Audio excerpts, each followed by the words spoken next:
It was my third day on the job at a hot Silicon Valley startup in early 2013. I was twice the age of the dozen engineers in the room. I'd been brought into the company because I was a seasoned expert in my field, but in this particular room, I felt like a newbie amongst the tech geniuses. I was listening to them talk and thinking that the best thing I could do was be invisible. And then suddenly, the 25-year-old wizard leading the meeting stared at me and asked, "If you shipped a feature and no one used it, did it really ship?" Ship a feature. In that moment, Chip knew he was in deep ship. I had no idea what he was talking about. I just sat there awkwardly, and mercifully he moved on to someone else.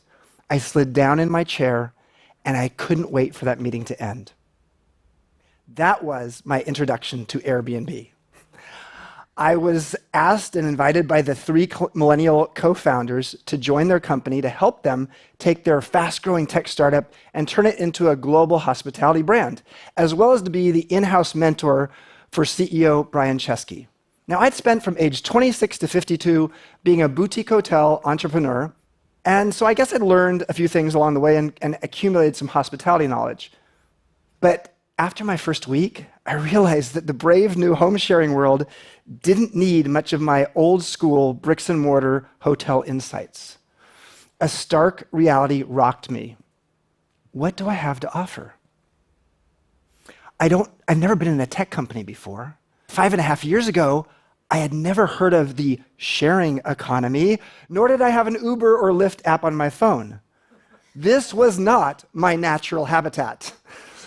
So I decided at that moment that I could either run for the hills or cast judgment on these young geniuses, or instead turn the judgment into curiosity and actually see if I could match my wise eyes with their fresh eyes.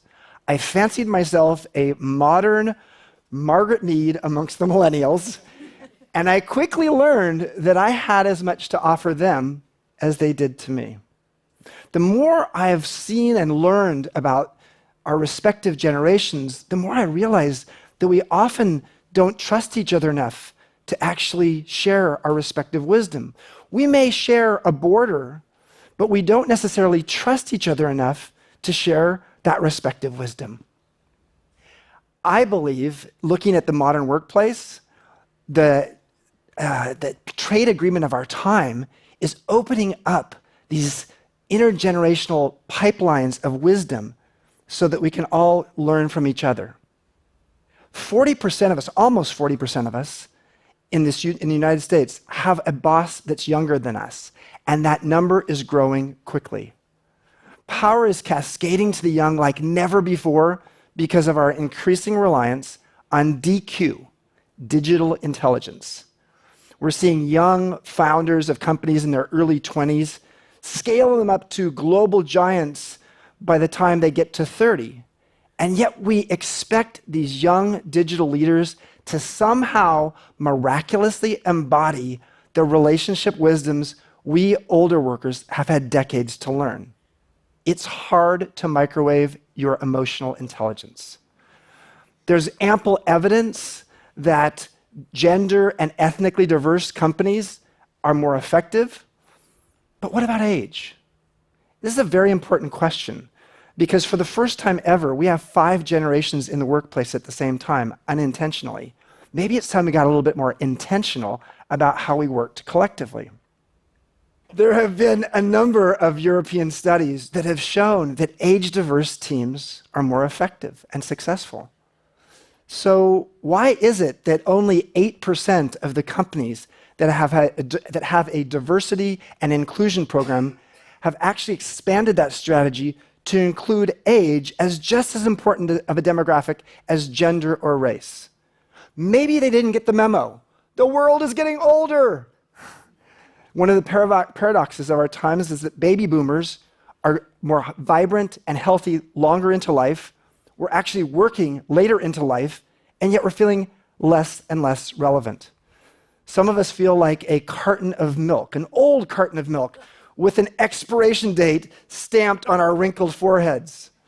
For many of us in midlife, this isn't just a feeling, it is a harsh reality when we suddenly lose our job and the phone stops ringing. For many of us, justifiably, we worry that people see our experience as a liability, not an asset. You've heard of the old phrase, or maybe the relatively new phrase, 60 is the new 40 physically, right? When it comes to power in the workplace today, 30 is the new 50. All right, well, this is all pretty exciting, right? Truthfully, power is moving 10 years younger. We're all going to live 10 years longer. Do the math. Society has created a new 20-year irrelevancy gap. Midlife used to be 45 to 65, but I would suggest it now stretches into a midlife marathon 40 years long from 35 to 75. But wait, there is a bright spot. Why is it that we actually get smarter and wiser about our humanity as we age? Our physical peak may be our 20s, our financial and salary peak may be age 50, but our emotional peak is in midlife and beyond because we have developed pattern recognition about ourselves and others. So how can we get companies to tap into that wisdom of the midlife folks just as they nurture their digital young geniuses as well? The most successful companies today and in the future will actually learn how to create a powerful alchemy of the two. Here's how the alchemy worked for me at Airbnb. I was assigned a young, smart partner who helped me develop a hospitality department. Early on, Laura Hughes could see that I was a little lost in this habitat, so she often sat right next to me in meetings so she could be my tech translator, and I could write her notes, and she could tell me that's what that means. Laura was 27 years old. She'd worked for Google for 4 years, and then for a year and a half at Airbnb when I met her. Like many millennial of her cohorts, she had actually grown into a managerial role before she'd gotten any formal leadership training. I don't care if you're in the B2B world, the B2C world, the C2C world, or the A to Z world. Business is fundamentally H to H, human to human. And yet Laura's approach to leadership was really formed in the technocratic world, and it was purely metric-driven.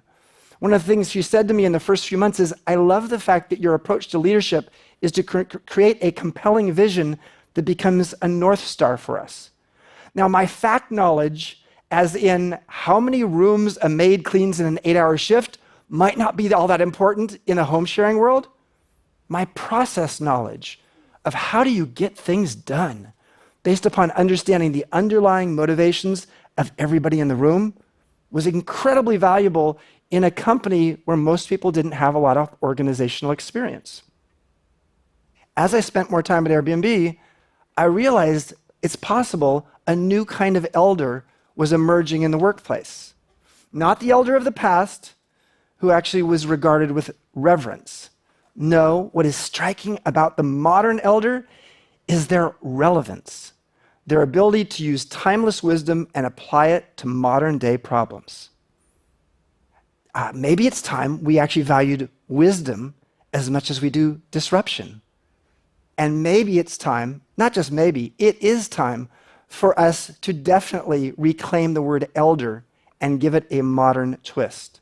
The modern elder is as much an intern as they are a mentor, because they realize in a world that is changing so quickly, their beginner's mind and their catalytic curiosity is a life-affirming elixir, not just for themselves, but for everyone around them. Intergenerational improv has been known in music and the arts. Think Tony Bennett and Lady Gaga, or Wynton Marsalis and the young stars of jazz. This kind of business, this kind of riffing in the business world is often called mutual mentorship, millennial DQ for Gen X and boomer EQ. I got to experience that kind of intergenerational reciprocity with Laura and our stellar data science team when we were actually remaking and evolving the Airbnb peer-to-peer review system, using Laura's analytical mind and my human-centered intuition. With that perfect alchemy of algorithm and people wisdom, we were able to create an instantaneous feedback loop that helped our hosts better understand the needs of our guests. High tech meets high touch. At Airbnb, I also learned as a modern elder that my role was to intern publicly and mentor privately. Search engines are brilliant at giving you an answer, but a wise, sage guide can offer you just the right question. Google does not understand, at least not yet, nuance like a finely attuned human heart and mind.